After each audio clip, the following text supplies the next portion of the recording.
Magandang araw mga banateros. Breaking news ha. Hearing sa kamara. Illegal. Panoorin mo itong video hanggang dulo at ipapaliwanag ko kung bakit ito illegal sa aking pananaw. Naku po, matindi ho ito. Mga kababayan, ito ang nakakatawang bahagi ng palabas na to. Kapag hindi sumipot si BP Sara, siya ang masama. Ito yun ha. Pero kapag ang proseso mismo ang questionable, biglang tahimik ang lahat. Naku po. Hindi umaten si BP Sara sa hearing sa kamera at ang agad ng script nila, bakit ayaw humarap? Bakit ayaw magpaliwanag? Bakit umiiwas? Ano tinatago? Pero teka lang, paano ko ang totoo, hindi ito ang simpleng pag-iwas, kung hindi pagtutol sa isang proseso sa tingin natin ay isang labag sa konstitusyon? Dahil malinaw ang punto ng kampo ni BP Sara. Ang usaping impeachment na naaayon na rin sa ating konstitusyon ay ang paglilitis ay magaganap dapat sa Senado at hindi sa Kamara. Naku po, ang linaw po noon. Kaya ang tingin nila dito, hindi ito'y simpleng pag-iimbestiga, kundi isang fishing expedition. Nangingisda ng mga ebidensya. Bakit? Wala kasi. Tandaan ninyo, the burden of proof is not doon sa inaakusa, but doon sa nag-aakusa. Wala nga ho sila Kaya nila gusto mag-hearing ng ganire. Di ba? At ibabato sa Vice Presidente ang lahat. Tapos tila siya pa ang kailangan mag-prove na siya po ay inosente. At ang mas mabigat, habang pilit siyang pinasasama sa mata ng publiko, lumabas naman ang mga abogado ni BP Sara sa press con at isa-isang binara, binasag at pinahiya ang maling paratang labang sa kanya. Kaya sa video na ito, hihimayin natin isa-isa ang mga lumalabas na pahayag. Ang mga video na ito na ipapakita ko sa inyo, naku, matindi ito. At para sa mas malinaw ninyo talagang maintindihan ng bawat detalye, ini-enhance ko na rin yung audio. Kasi marami nagre-reklamo, napapanood natin doon sa press con ng mga abogado. Na, bakit ganyan ng audio? Bakit malabo? Bla bla bla. Sinubutay, ganyan-ganyan. Huwag kayong mag-alala. Si Banat Bay, basta dito sa atin, lagi nating ini-enhance yan para mas malinaw ang kanilang, sinabi. Para wala nang lusot ang mga palusot. Na naman ang magpapalusot At wala nang takas ang mga gustong baluktutin ng usapan. Kaya mga kababayan, manood kayo hanggang dulo dahil baka ang pinamumukad ng sa inyong pag-iwas ay isa palang paninindigan labang sa maling proseso. At baka pinalabas nilang kasalanan, ang pinalalabas nilang kasalanan ay siya palang pinakamalaking butas sa buong palabas na ito. Yung palakpakan.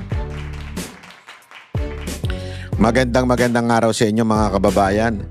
At eto na nga, pag-usapan na ho natin kasi kanina ho may matinding press con after ho ng mga pinag-usapan dyan sa hearing. Kasi tila do sa hearing, napakarami nila hong ang hanas. Para tilang mga bayot na hindi maintindihan. Kasi supposedly, tama yung sinasabi ni Rufus, sabi niya, akala ko ba may substance in form? Meron ng kompleto na, kaya nga pumasya na to sa mga una, pangalawa, dapat meron na pong meron ng sapat o laman ng ebidensya. Pero bakit ngayon pa lang ipapatawag ni Redon yung SEC? Ngayon pa lang ipapatawag yung BIR at tila sinasabi niyan tagong yaman o hindi maipaliwanag na yaman ni BP Sara Duterte. Yun ang sinasabi, di ba? Pero ang tanong, di ba, dineclare mo na yan So kung dineclare mo na yan, yung tinatawag na sufficiency in form, kasi ganito yan di papaliwanag natin, yung step-by-step process. Okay? Filing of complaint. Dito magfa-file. Pagkatapos, referral to Committee on Justice. Okay, so i-refer na Committee on Justice. Pagkatapos nun, determination of sufficiency in form. Kumpleto ba? May verification ba? May verification ba? Tama ba ang format? Kung okay, Meron. Ito pa, susunod. Determination of sufficiency in substance. Ano yun? Iba yung form, kung kompleto lang, tama ba yung pagkasulat, bla bla bla, ganyan. Ito naman, sufficiency in substance, meaning may basehan ba yung allegation? Pasok ba sa impeachable offense? Dito pa lang, malalaman mo na. Okay? Dapat may ebidensya na. Tapos may hearing and investigation stage. Ito yung madalas na nakikita sa TV. Ang problema nga, mga kababayan, ang hearing na ginagawa sa Kamara ay wala po sa konstitusyon. Dapat po kasi ang hearing ng impeachment o yung impeachment trial ay dapat po sa Senado. Pero ang nangyayari, yung hearing para bagang ginawang, kaya nga tinawag na mini trial eh. Wala pong karapatan ang kahit sino mang body ang mag-trial sa isang impeachment kung hindi ang Senado lamang. Sa bibig mismo nila nang galing, mini trial ang lumabas. So ibig sabihin, uusigin, gusto nilang umatin si VP Sara Duterte doon para kuhanan ng mga statement. Naging mini trial na. Kaya sinasabing ito ay unconstitutional. Panoorin natin ang banat ng mga abogado ni VP Sara Duterte. Pasok. Confirm that the defense team sent a letter addressed to Representative Luistro, the chairperson of the Committee on Justice. This was dated March 24, 2026. This letter was sent in response to the invitation extended to us by the committee. Just so there is context to the letter that we sent, even as we had observed from the hearing that was conducted earlier, that this letter was also tackled by the committee. We will just read the pertinent portions so that the public is also informed of the reason or the reason stated in this letter on why the respondent and the defense team did not participate in the hearing today. So under these circumstances and considering the public statements made by the chairperson, it appears that the committee intends to conduct a trial. However, with due respect, the Constitution vests the authority and power to conduct trial solely in the Senate. And this is clear and explicit in Section 3, Paragraph 6, Article 11 of the 1987 Constitution. Ayan, yan ang sinasabi Which, ko as you know, states that it is the Senate that shall have the sole power to try and decide all cases of impeachment. The Constitution is thus clear. It is only the Senate that conduct trial in all cases of impeachment. And while Section 3, Paragraph 2, Article 11 allows the committee to conduct a hearing for the purpose of submitting its report to the House of Representatives within 16 session days from referral, the same does not give the committee any power or jurisdiction to conduct any form of trial, whether mini or full-blown, much less receive and try any evidence. That impeachment rules must be compliant with the Constitution is made clear in Francisco versus House of Representatives, wherein the Supreme Court declared Section 16 and 17 of Rule 5 of the Rules of Impeachment Proceedings adopted by the 10-12 Congress unconstitutional.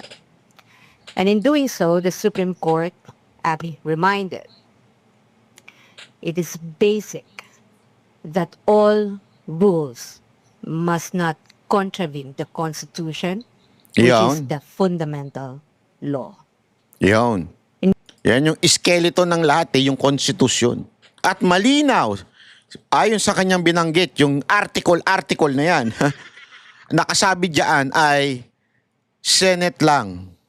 Senate lang ang pwede. In light of these, while the invitation for the respondent and counsel to participate in the committee's mini-trial is well noted, we cannot, however, do so at this point on the ground that the committee and or the House of Representatives, as well as any of its members, lack jurisdiction to conduct any form of trial or exercise any of its incidents. Absent such jurisdiction, any attempt to proceed in the nature of any form of trial or to invoke powers ancillary to it Yan. is unconstitutional. Consequently, the respondent puts on record her objection to any requests, motions, or similar efforts aimed at obtaining or fishing for supposed evidence through processes that necessarily presuppose the existence of lawful authority and jurisdiction under the Constitution, which in this case is absent. As timely stated in the appearance consolidated answer both made ad cautelam, the respondent does not waive any jurisdictional or other objections she Yan. has Mamaya to these papaliwanag natin yan. proceedings, nor her right to seek the appropriate legal remedies. Nonetheless, she is prepared to meet the charges against her before the proper jurisdiction. Thank you. We will now open the floor to questions para hindi tayo maubusan ng oras. Yan. Maganda to.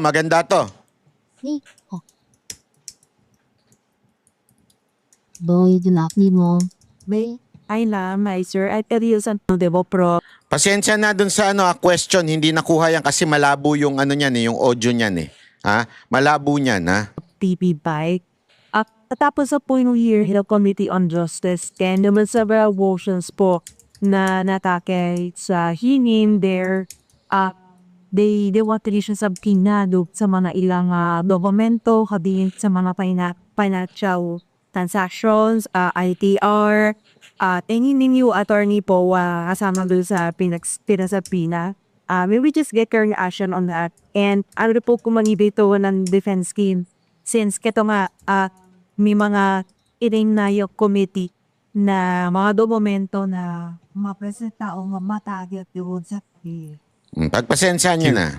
Unang-una sa lahat, I have to address yung subpoena that was issued against myself. I will wait for the subpoena. Titingnan ko kung ano yung laman ng subpoena. But definitely, I'm willing to attend. No? Wala akong any intention to evade having to attend before the Committee on Justice. Although I must say, I was monitoring the hearings. In fact, that's why hindi kami nag-start until matapos yung hearings out of due respect na rin to the Committee on Justice. I was a bit surprised because I think the ground stated there was that I was the one in charge of the accomplishment reports, etc., which obviously the facts and documents would show that it was not me. No, but nonetheless, I don't see any point in not appearing. So I will definitely abide by the subpoena, subject to, of course, titingnan natin kung anong laman. Kasi pinatawag din po ito dahil daw doon sa nabanggit na siya yung sa yung sa DepEd, spokesperson ng DepEd. Ngayon, siya na sinusubpina ngayon. Talaga naghahanap sila yung tinatawag kasing fishing expedition, yung wala ka pang ebidensya, tapos ipapatawag mo yung inaakusa, tapos i-interviewin mo. Pagka-interview mo, maghahanap ka ng pagkakamali doon sa ini-interview mo. Tapos gagamitin mo nga yung ebidensya yon. Yun ang tinatawag na fishing expedition. Parang yung ginawa kay Sir Jack.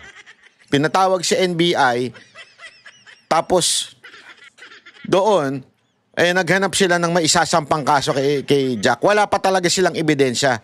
Yung kanilang ebidensya ay kinuha mula doon sa sinabi.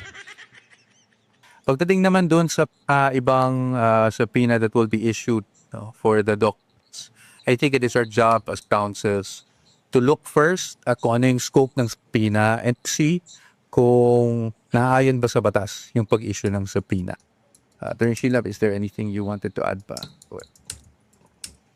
In addition to what Mike had said, I think the portions of the letter that I had read earlier would answer that question. So right now, what is clear is that we have questions on the jurisdiction of the committee to Yan. conduct any form of trial. Ayun. And if you had noticed also from the letter, we had stated that it's not only the conduct of the trial, but also the exercise of any and all ancillary incidents to it, which includes, of course, the issuance of any compulsory process. I cannot tell you yet how the defense would meet the orders given today at the committee hearings or how we would specifically respond to those. But we are making Actually, para personally pa alam, actually para personally pa alam, i-lay down ka ng mga rason kung bakit hindi siya nakalahat dito sa paglit. You know, All right, thank you. So, you have two questions, right? Number one, does act to the statement that what the committee is conducting is not a trial, but is allegedly a preliminary investigation. Number two, you also want us to react to the statement of Representative De Lima,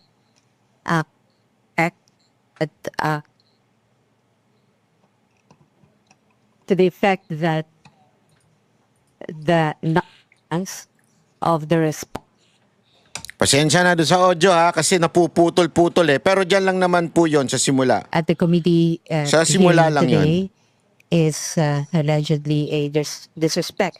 Let me respond to the second one before I go to the first one. We regret that that's how the good representative feel, but we also had very clearly in our letter and with good intentions, because it is our duty as lawyer to put the defense or best defense available for our client. And at this point, we really feel or we believe that the committee really has no jurisdiction to conduct any form of trial. There was no disrespect intended because in fact, we had responded to the invitation that was extended to us, signed by the chairperson of the committee, and we had submitted this even before the committee hearing today. So we don't know, we don't understand how that could be a form of disrespect. Nonetheless, let me address your question on the statement that what is being done at the committee level is a preliminary investigation, and they may be referring to the comparison of the committee level proceeding as akin to a preliminary investigation. However, if you have taken note of the past statements by members of the committee, and this is not even something that we said or stated, the term mini trial did not come from the defense. The Yon. term mini trial Oh, yan, malinaw to. The mini trial did not came from the defense sa kanila. Nanggaling ito mismo kay Luis Tro, yung may utang di umano. May utang ka kasi. Di ba? came from members of the committee. And in fact, you only have to look probably in the internet or search them yourselves to know that there have been statements to this effect that what the committee will do is sort of a mini trial. Kasi lagi nyo pagkakatandaan ba? Kasi marami nagsasabi bakit daw hindi humaharap. Ano pa ang problema? Bakit hindi humaharap? Kasi mga kababayan, pagharap mo, dapat meron kang karapatan na magsalita. You have the right as being accused. 'Di ba? Tulad ng ordinaryong husgado, 'di ba? Paharap ka, tatanungin ka. Pero maaari kang magsalita at bigyan ka ng karapatan na magpaliwanag. At the same time, depensahan ka ng abogado mo. At the same time, yung ipipresenta nilang mga witness ay kailangan pwedeng i-cross-examine. Ang problema, lahat yan, wala. Bawal nga pagsalitain unless tinanong.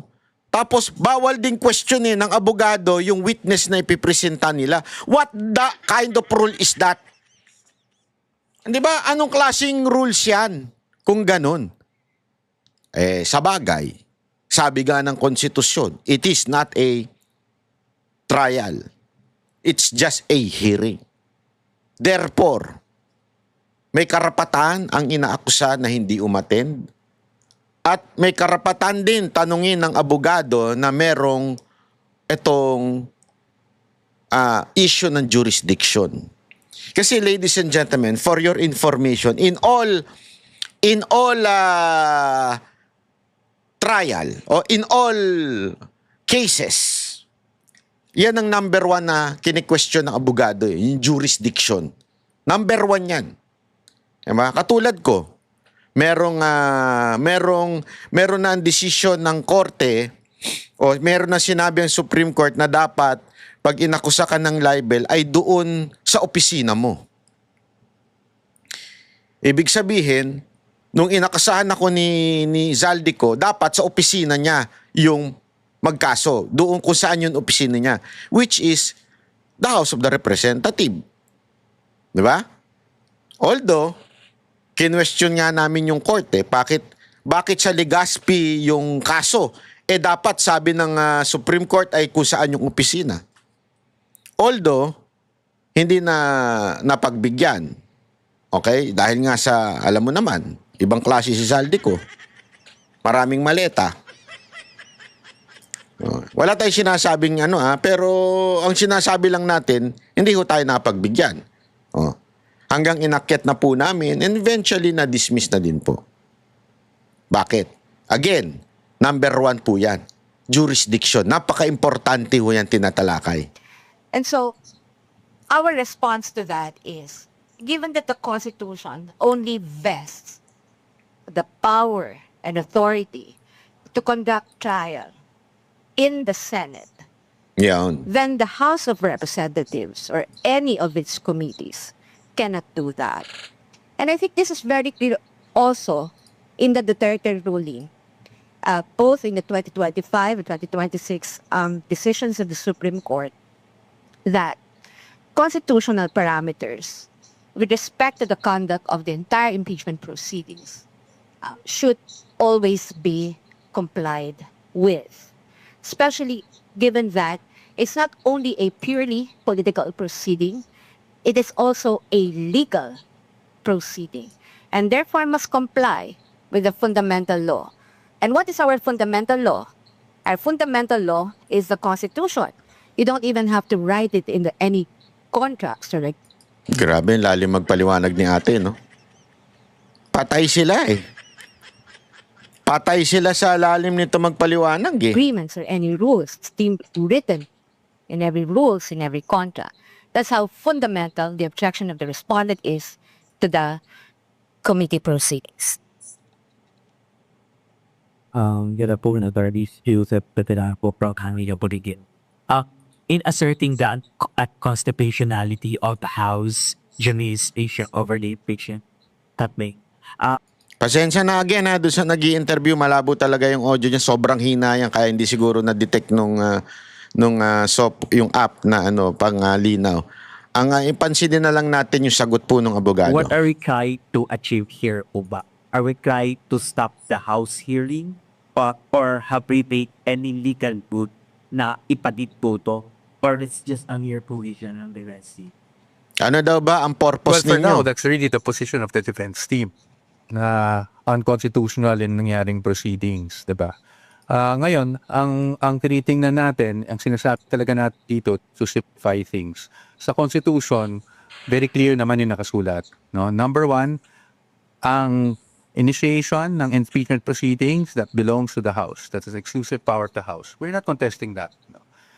But, pagdating sa trial, that power exclusively belongs to the Senate. Napaka-clear niyan. Kaya ang sinasabi lang namin dito is hindi naman pwede dito sa pag-initiate pa lang ng proceedings nagkakaroon ng tinatawag na namin na mini trial.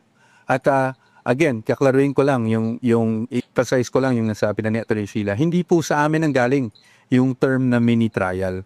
Yan po ay galing sa mga statements Iyon. ng either Committee on Justice or Sabi ko sa inyo. Lagi ko sinasabi ito. At ito, lagi ko itong tinatatak sa utak ko pag may kausap ako, may kanegosyo. May kanegosasyon ako. Less talk, less mistakes. Totoo yan. Kaya, ang problema ka dito sa mga congressman, panayang pa PR, panayang daldal sa media, panayang pa presscon, yan tuloy. Napapahamak sila. Sila mismo ang gumamit ng salitang mini trial. O ano nangyari sa inyo? Nga. Nga kayo ngayon. Why? The Constitution says, trial will only be in the Senate. Gumamit pa sila ng, this is a mini trial. Tanga-tanga talaga Hindi ko alam kung may mga abogado ba doon, pero sadyang sagad sa katangahan. even other personalities. So hindi po sa amin ang galing yan. That's why we're contesting it.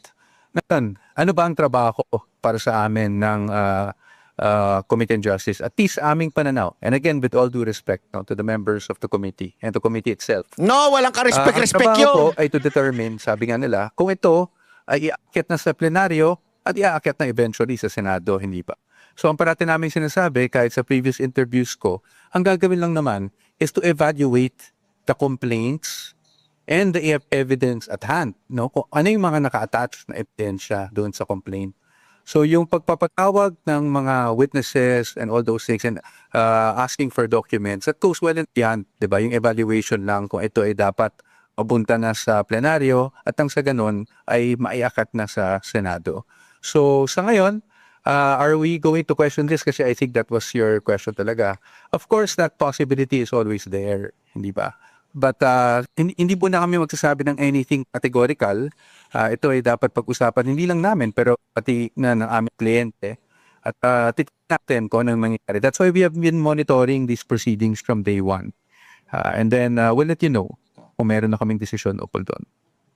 So, I'm sorry, follow up. Since you are acknowledging that the House of Representatives initiate the impeachment trial, that the impeachment proceed or whenever, bakit sa process niya, not NT turoon sa mga invitations ng House of Representatives? And follow-up is, are we surely attentive the Senate hearing once it was first, not it for first? Number one, doon sa tanong niyo po, it's not just we're acknowledging, no, that's clearly stated naman in the Constitution na sila talaga ang may exclusive power to initiate impeachment proceedings. Why are we not attending? I think it was clearly stated in our letter. It's because we are objecting.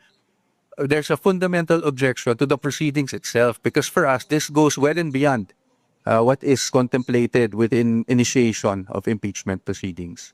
As to the Senate, wala pa tayo doon, no? Pero pag dumating man doon, talaga namang kami naman ready na sagutin. Parati naman na rin sinasabi, ready nating sagutin ang mga aligasyon laban sa Vice Presidente sa tamang forum. And at sa atin, pagdating sa pagkakaroon ng trial, whether mini trial or full trial, that is not in the House, but that's actually in the Senate. Thank you. Malinaw yun Tanga na lang talaga Sama na ugali mo. Hindi, tanga na lang talaga Kasi, pwede na sana silang makalusot putang ina, tinawag pa nilang mini trial. Kung hindi ka nga naman din tanga, tawagin mo bagang mini trial yon? Nakasulat na nga sa konstitusyon. Malinaw na sa konstitusyon. Ito ay, ang prosesong ito ay, yung trial ay dapat sa Senado lang. Tanga ka Tawagin mo ba namang mini trial? Ayan, yari ka tuloy. Tama, mali. Kanina po may naglabas ng secret si Vice President Sara Duterte. Sinabi na gagawin na pabili o ang isa buwak pabili ay isang fishing expedition. Pwede po ba dati ipaliwanag to, bakit ito nasabi. Well, again, I have to premise my answer with I'm no longer the spokesperson of the Vice President. So napakahirap naman na maglagay ng salita, no? Mag-interpret ng kanyang mga sinasabi. But at least based on our conversations, nakikita naman natin, yun naman talagang posisyon natin when you evaluate these impeachment complaints. The evaluation must solely remain with the complaints and the pieces of evidence attached, di ba? Ngayon, if you will go beyond the evidence attached and start asking for documents left and right, when our first argument nga, kung matatandaan nyo, is naman lang ultimate facts, yung complaints, no? And then yung mga naka-attach na ebidensya, wala rin naman doon na nagsasabi o nagpapatunay na may krimen na kaagad na nangyari. And so if you go beyond that, that is what we're saying na fishing expedition. Malamang yun na rin ang pinaparating ng ating Vice Presidente. Pangalawa, katulad ng mga issue na nilabas sa kanyang salin. Doon sa desisyon ng Supreme Court sa Duterte versus House of Representatives, malinaw na nakasad doon na ang impeachable offense ay yung mga offense na allegedly na-commit ng impeachable official within his or her term. At malinaw naman doon sa pinakita na karamihan doon sa hinihing documents ay not within his or her, within the term of the Vice President in this case. So, marahil doon ang gagaling ang ating Vice Presidente.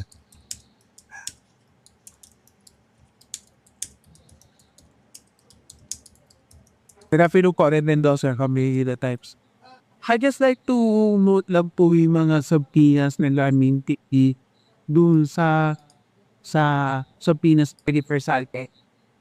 Porkat kami po said na it's a form of fishing expedition. That's why we objected to the Sorry. to the motion based by the panel. Pero so tingin ko ba pa muna nating so bila natin makulbol nito bete ko part manasalin kasi yun na as Lubos Obliges nga sa legal network saying na it's a fishing expedition. At paano punta ito sa tiyari sa Kish po kaya na Sorry sa ano sa ano yung mga nagtatanong So, abon check po doon sa mga sa pina sa SAL-ED pati direct mga bank records na ito may man started. I think I've made this clear na also, again, say that if the objection of the respondent goes into the matter of jurisdiction, meaning does the committee have any power or authority to conduct a mini trial or whatever it is that they will call it, including the examination and cross-examination of witnesses, issuance of compulsory processes for the introduction, reception, and examination of evidence. Our position has been made clear in the letter. Yan. That authority and all the incidents Yan. of that authority should only be exercised by the Senate. Because why? Again, we go... Alam mo, eto sinasabi ng iba, bakit daw ba takot si VP Sara Duterte? Kung takot siya, di sana umatin na lang siya dyan para may tsansa pa siyang hindi ma-impeach. Di ba? Ng Kamara. Kasi ladies and gentlemen, pagka hindi siya umatin, hindi siya nakapag-defend, maaari pang ang gamitin yan, according mismo kay Luistro, maaari pang gamitin yan as impeachable offense. Yun ang sinabi nila. So, alam mo yun, this is a risk for the Vice President. Kaya nga, mas maganda, umatin siya dapat.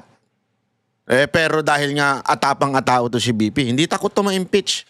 Naalala niyo yung aming interview sa kanya? Kung hindi siya sana nag-resign at sumunod na lang siya dun sa pinapipirmahan nila Romualdez sa kanya, di hindi sana siya nayurakan ng kanyang pagkatao. Pero sa kanya, mas willing pa siyang ma-impeach. Willing siyang ma-impeach, kesa sa pumirma doon sa pamimigay, pamumudmud ng pera sa mga congressman. So handa siya dito. Ang kini-question dito kasi, mali yung ginagawa ng Kamara at hindi siya magpapa sa ilalim. Ganong katapang si BP Sara. Ganong katapang, may bayag.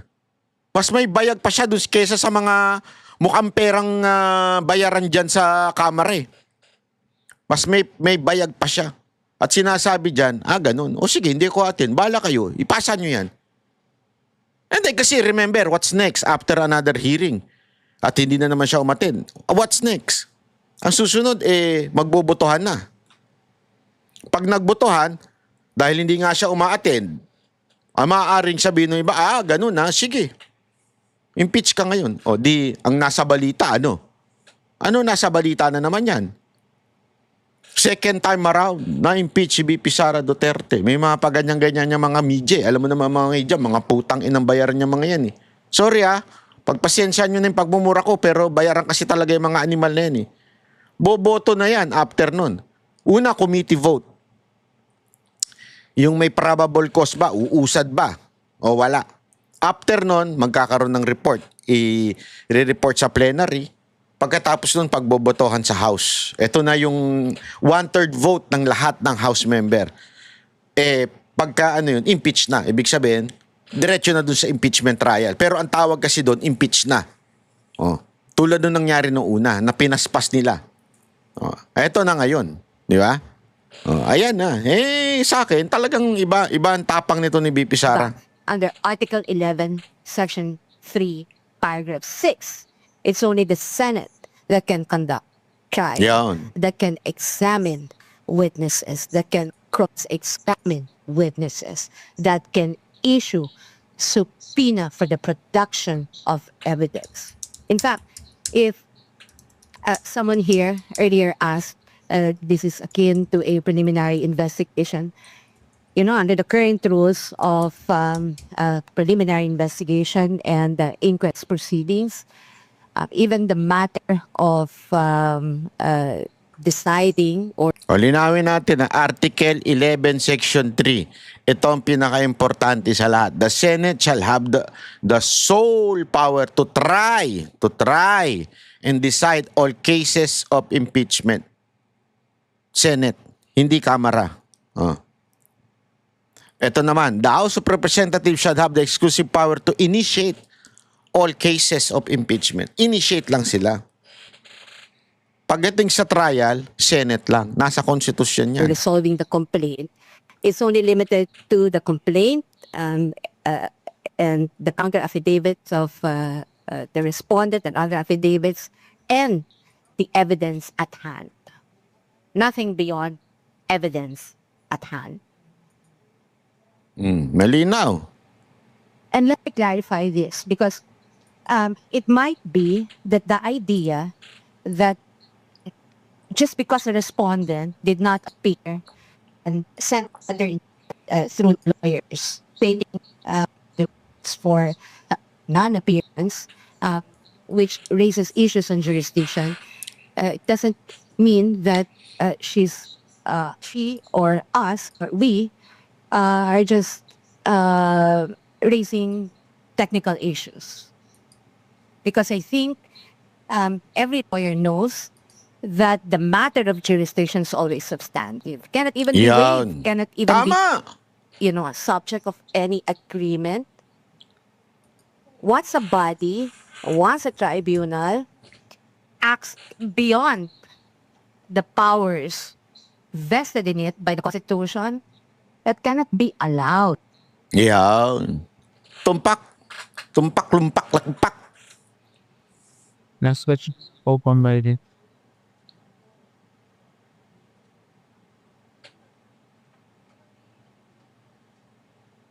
Babelat yata bang yung Philippines pa? Sir, that to be categorical about it. So may plan kayo to question the constitutional proceeding how. So kailan kayo mag-decide na Paulit-ulit yung tanong Ewan ko, hindi ko maintindihan ba't di maintindihan ng mga media. Paulit-ulit yung tanong. mag-file na ng petition sa Supreme Court? And second po, ano po yung magiging action natin next? Meron pang 3 hearings pa ang upcoming judge. So, particularly po ba yung sinabi natin na walang a-attend ng mga lawyers except sabi nyo nga allegate ni Supina kayo. Walang a-attend na lawyers and even si Vice President Sara Duterte. Kasasabi Number lang. one, hindi ko po sinabing may plano. Ang sinasabi ko lang po is, of course, there's always possibility. Alam nyo, maraming nagfe-frame the past few weeks. Sinasabi, aakyat yung mga yan sa Supreme Court. As if it's a wrong thing, no? Yan. Our job as lawyers, Yan yung ano eh. Yan yung laging palabas ng mga hindot na mga media at mga dilawan, pinklawan, mga teroristang, mga ralayista, at the same time yung mga tatanga-tangang mga tanso vlogger. Aakyat na naman yan, tatakbo naman yan sa Supreme Court. Para bagang mali ang tumakbo sa Supreme Court. Tama po yun. That's the legal process to question the jurisdiction is sa Supreme Court. Di ba? Sa Supreme Court ang final arbiter. Kaya nga nasa konstitusyon natin yan. The Supreme Court is the final arbiter. Pagka hindi magkasundo pagdating sa batas, mga bagay-bagay.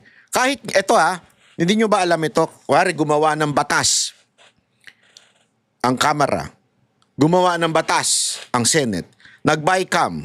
Pinirmahan ng presidente ang batas. You can question that law even if ginawa at pinirmahan yon. Ginawa ng mga mambabatas, which is the legislative, at pinirmahan ng executive to execute that law. They can, and anyone can question that particular law sa Supreme Court. And the Supreme Court has the final authority all over any, mali ata English ko dun basta any laws is a Supreme Court kini-question. Ibig sabihin, that's the right thing to do. It's not the illegal thing to do. It's the right thing to do. If there is a problem in rules, in laws, pwede kang tumakbo sa Supreme Court and ask the Supreme Court to have clarification on such matter. Kaya nga ito mga hindot na nagsasabing, ay tatakbo na naman sa Supreme Court. Ano ba? Masama ba Supreme Court? Mga animal kayo, mga put. Yun ang tama eh. Tapos sasabihin ninyo, para bagang tinatakbuhan, takot at pumupunta sa Supreme Court. Ano gusto nyo? Kayo kasi tumatakbo kayo saan? Sa karsada. Tumatakbo kayo saan? Sa media. Dahil alam nyo, bayaran ng mga media, kaya kayo takbo ng takbo sa media. Di ba? Alam nyo, kakampihan kasi kayo. Kasi mainit ang ulo. Yan ang alam nila. Alam nila eh. Dahil mainit ang ulo ng mga media sa mga Duterte dahil mayayari na naman sila. this is to protect the client and the rights of the client, no, against harassment and all of these kinds of things. And sa ngayon, ang sinasabi namin is that is always a possibility. Especially since, ulitin ko lang yung sinabi ni Attorney Sheila, our objection to the proceedings is fundamental. Hindi to mere technicality. We are saying na ang sinasagawa ngayon ng committee, at least sa aming pananaw at sa aming posisyon, is labas na sa kapangyarihan nila dahil yung trial, mini-trial, full-blown trial is really vested upon the Senate. Ngayon, pagdating sa susunod na hearings, hindi muna kami kukomento, ma'am, tungkol dyan. Dahil syempre, we are monitoring the developments as they come. And as lawyers, although of course, we are ready to anticipate anything and everything that comes, we are also not inclined to telegraph what we plan to do. Thank you. Ang binatuhin po, I think, from IDCs. If ever the Senate conduct the hearing, Can we expect your appearance as well the appearance of King po?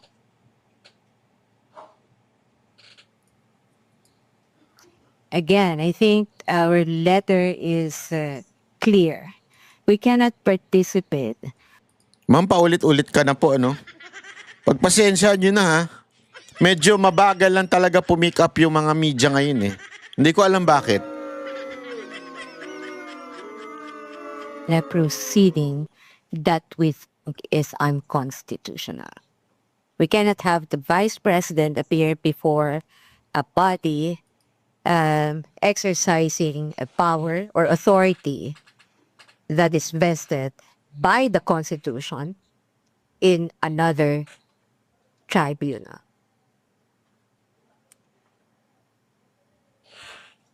If you notice from the letter that we sent on March 24, 20, the penultimate paragraph of that is pretty clear that considering that the requests, motions, or similar efforts aimed at obtaining evidence through processes that necessarily presuppose lawful authority,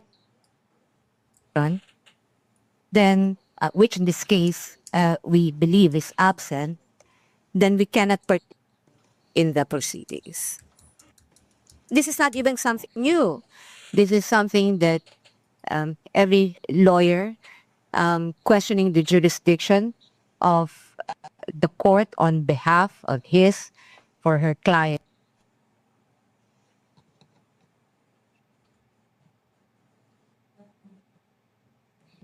Medyo naiinis na si ate. Ay, napaulit-ulit kasi yung tanong eh. Paulit-ulit eh. So since you are not recognized with the jurisdiction of the absentee, hindi nyo po comply ang any subpoena and hindi expected si Vice President ay yun appear sa House hearing mo po. Let me baka ma-misconstrue eh. What we are not recognizing is the authority or power to conduct mini trial. Now, with respect to the power of the House of Representatives to initiate in proceedings, that's stated in the Constitution, we recognize that. Again, what we do not recognize is the authority to conduct any form of trial.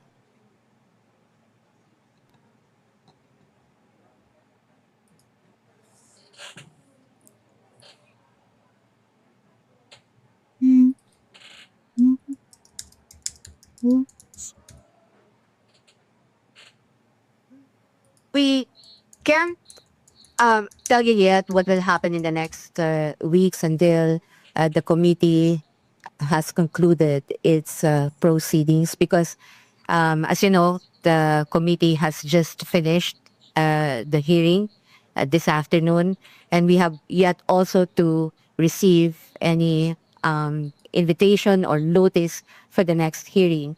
But what I can tell you is that every step that we take from here on is deliberate. And those steps would be primarily to protect the interests of our client.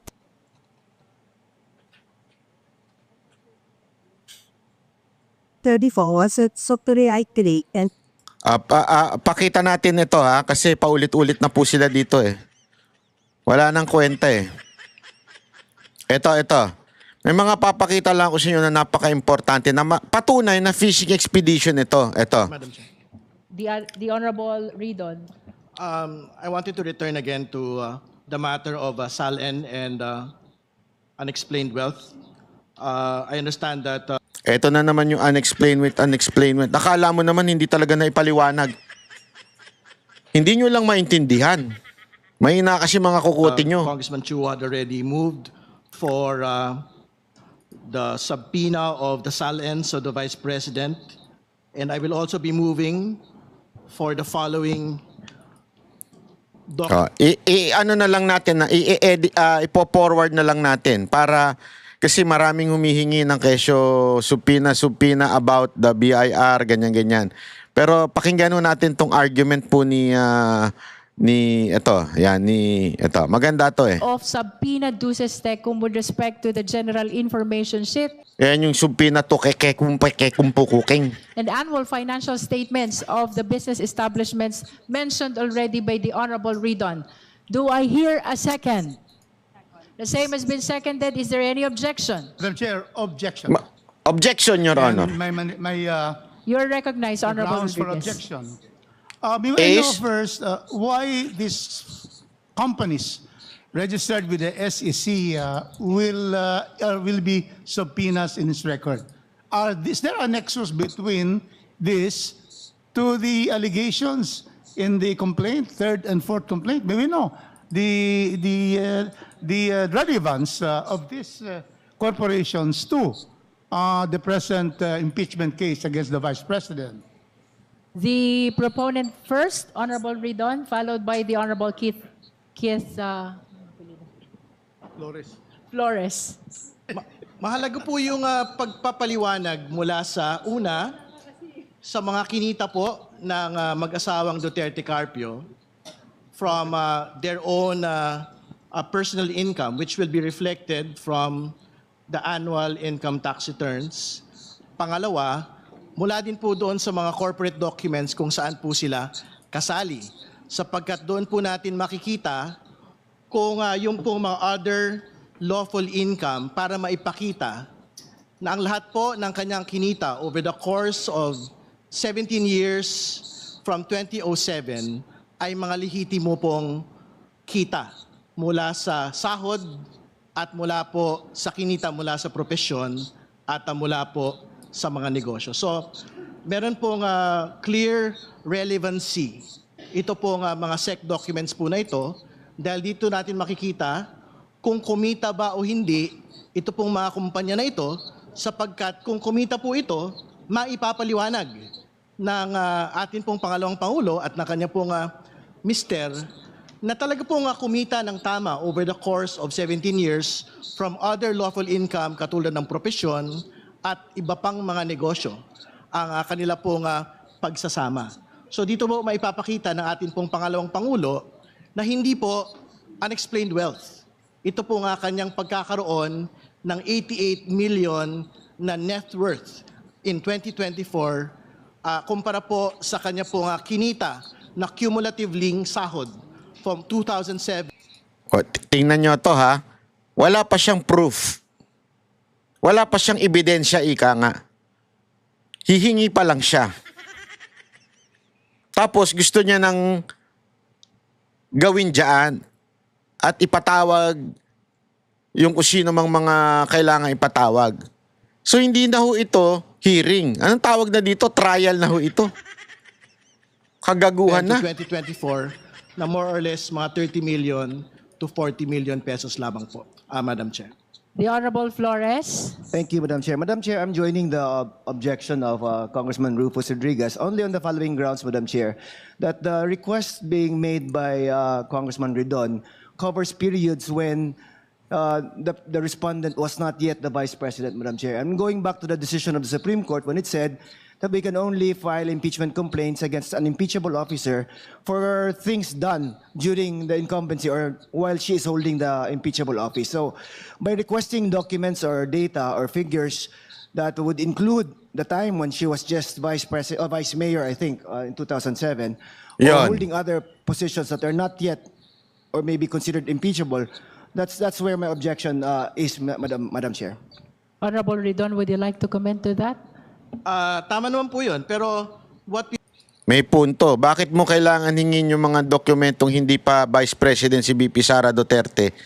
Hindi pa siya impeachable nun. Vice Mayor pa lang siya. we would want to be able to see is a complete financial picture of the Vice President from the time that she commenced the public office in 2007 as a Vice Mayor up until today.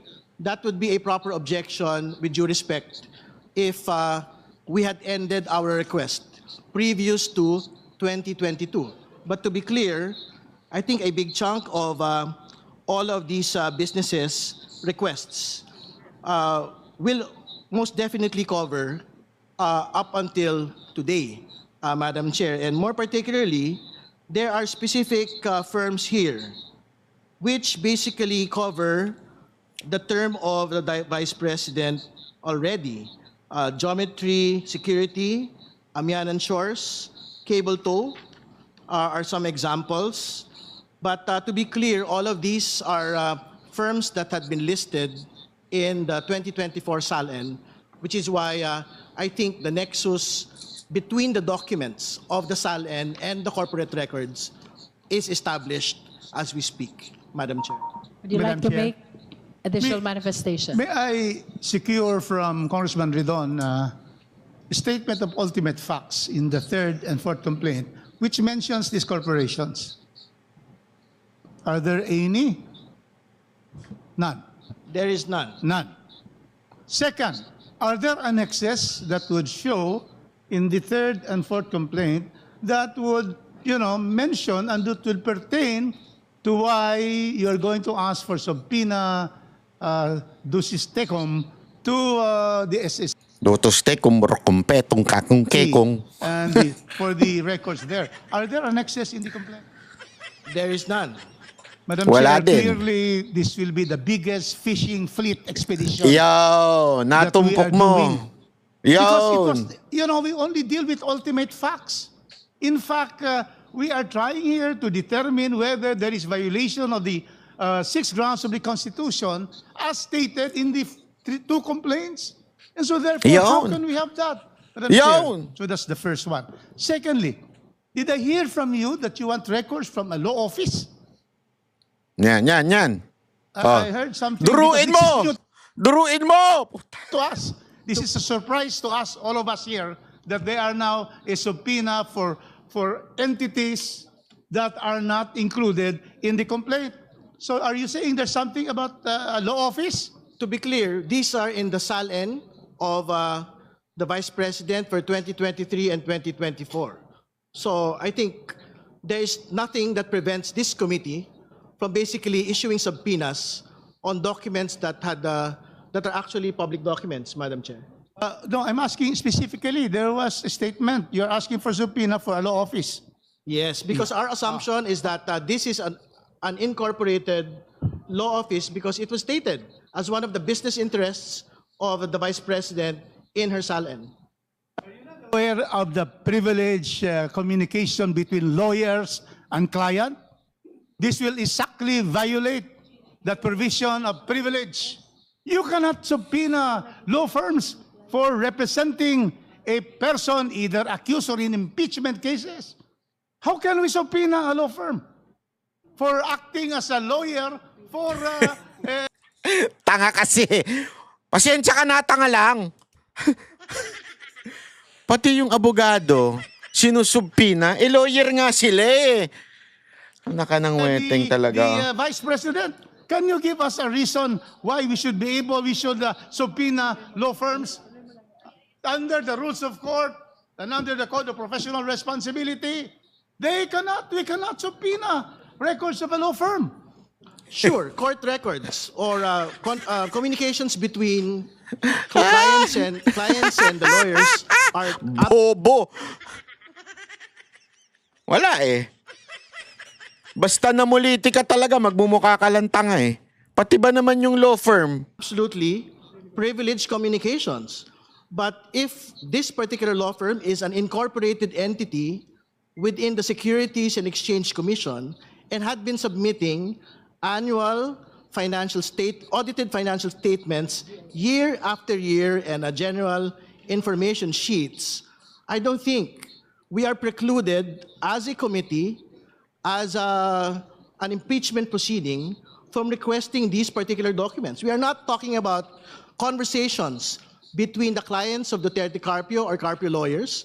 We are talking about their financial output year on year. And to be clear, this is precisely the justification of supporters of the Vice President as to why her net worth, had ballooned to 88 million as against a computed cumulative salary of 30 to 40 million pesos. So I don't think there is reason to, in fact, object to getting all of these financial documents, whether from a corporation or whether from a law firm that is supposedly registered in the Securities and Exchange Commission.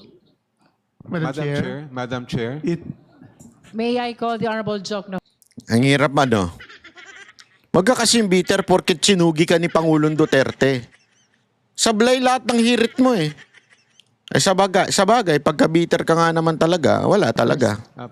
Perhaps it would be more prudent if we could have the motion of Representative Ridon in writing so that we can consider all the angles and the aspects to that request.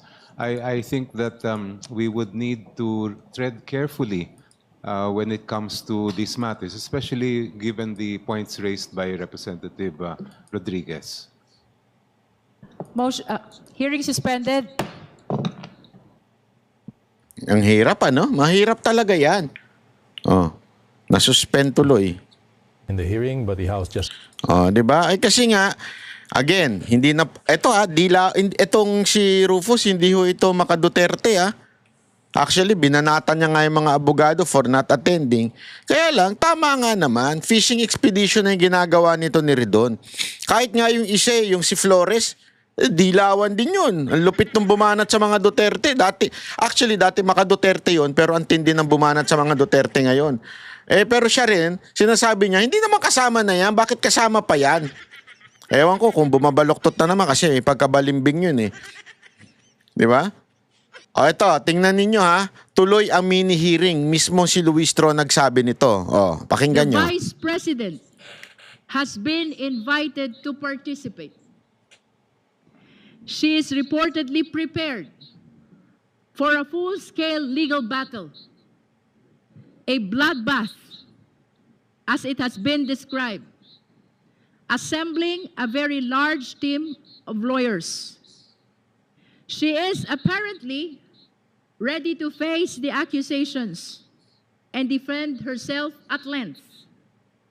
And yet it appears she will not even participate. We recall the words of Justice Antonio Tiham in the previous impeachment against Chief Justice Maria Lourdes Sireno. Failure to participate in the hearings before the Committee on Justice is tantamount to a culpable violation of the Constitution. Aba? Sige. Ayon sa pananaw na iyon, ang hindi pagharap sa proseso ay maaaring ituring na patuloy na paglabag sa saligang batas. O, edi sige, ipasa nyo na sa hearing. Ngayon, ipasa nyo na sa plenary. maaari rin ba nating sabihin ito sa Vice Presidente? Pasa nyo na nga. Let us remember, the Vice President took the same oath. I do solemnly swear that I will faithfully and conscientiously fulfill my duties, preserve and defend the Constitution, execute its laws, do justice to every man, and consecrate myself to the service of the nation. Ayun. Lahat ho ng kawani ng gobyerno, lahat ng opisyal ng pamahalaan, iisa ang panunumpa, iisa ang pamantayan, iisa ang pananagutan. Ang panunumpang ito ay hindi lamang pangako ng panunungkulan. Ito ay panata ng pagharap sa pananagutan at paggalang sa saligang batas. Nako. Dito sa komite, susundan natin ang saligang batas. Hindi natin tatalikuran ang ating tungkulin. Iyan ang inaasahan ng taong bayan. Hindi pag-iwas, kundi pagharap. Hindi katahimikan, kundi pananagutan. Sapagkat ang panunumpa ay hindi lamang binibigkas sa simula. Ito ay pinatutunayan sa bawat pagkakataon na tayo ay sinusubok. So regardless of the participation of the Vice President, and even in her absence, this committee will proceed. We will do our duty with resolve, without hesitation, and without delay. Ayun, naku po, patay kayong bata kayo. Ladies and gentlemen, ayan na po mismo, mini hearing, midi trial. Ang bihira,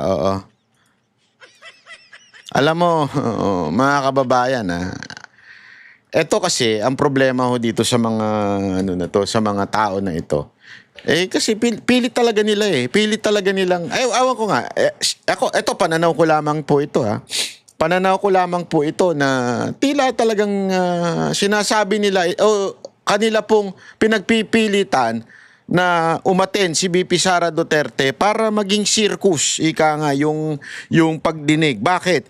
dito ididiin nila na hindi na makakapagsalita na maayos si VP Sara Duterte, hindi siya makaka-defend kasi nga wala naman yan eh. Hearing po yan. Kung gusto nyo nga, di ipasa nyo na lang sa plenary na magkabotohan na. Pero I don't think they can do that. Kasi VP Sara is not a stupid person. Si VP Sara mautak yan. Lalong-lalo na yung mga abogado rin yan. Di ba? Mga abogado niya matitikas po. At sigurado ako, ang suggestion sa kanya ay hindi umattend. At hayaan na lang sa plenary. Whether magbotohan o hindi. Dahil ang tunay na trial nasa Senate. Sana nga magkaroon na ng trial. O magkaanuhan na talaga na magkaalaman na. Dahil ito matindi. Ang focus ng gobyernong to habang tayo ay dumadaan sa matinding pagsubok. By April or by May mawawala na tayo ng mga gas. Actually, napabalita sa CNN pa nga yun, nakita ko yun eh. Di ko lang na dito na screenshot eh. Pero nakita ko na hanggang kailan na lang daw po yung ating dito sa BBC News nakasulat. Pakita na nga lang natin para mas maganda. Ito ganito nangyayari sa bansa natin. Pero habang ang ating putang inang gobyerno namumulitika, ito. Ayan. Philippine declares state of emergency. Philippine has 45 days fuel left. Declaring a state of emergency from Iran war. 45 days mga kababayan. After that, expect brownout left and right. Expect pagtaas ng pagkain, ng presyo ng bilihin. Pagtaas kasi yan ng gasolina. Expect. Ngayon pa nga lang, wala pa. Meron pa supply, tumataas na eh. Pag nawalan na, naku po, scarcity mangyayari. Maniwala kasi, nakakatakot ito, nakakatakot. Tapos putang inan tong kamera na to, ang iniatupag, impeachment. Walang biro. Sabi ko sa inyo, wala talagang kwenta eh. Wala talagang kwenta, walang katuturan tong ginagawa ng kamera eh. Na alam naman natin na ito'y politika lang, di ba? Kaya nga ngayon, ikaw na bahalang umusga. Hindi pag-attend, kasalanan ba? O pagtanggi sa maling proseso, paninindigan. Kasi kung ang hearing ay mali sa umpisa pa lang, bakit ka sasali sa laro na nakaset up na laban sa'yo para talagang idiin ka? At kung ang sagot ng kampo niya ay malinaw, bakit parang sila pa ang pinalalabas na masama? Kasi nga po, para lamang sa perception, PR, na hindi sumasagot si VP Sara Duterte. Yan ang paulit-ulit na sinasabi ng mga bayarang media. Dito sa Banat Bay, hindi tayo nagpapadala sa ingay o sa mga bayarang media. Hinahanap natin ang katotohanan. Kung nakita mo yung punto, i-comment mo. Alam na this.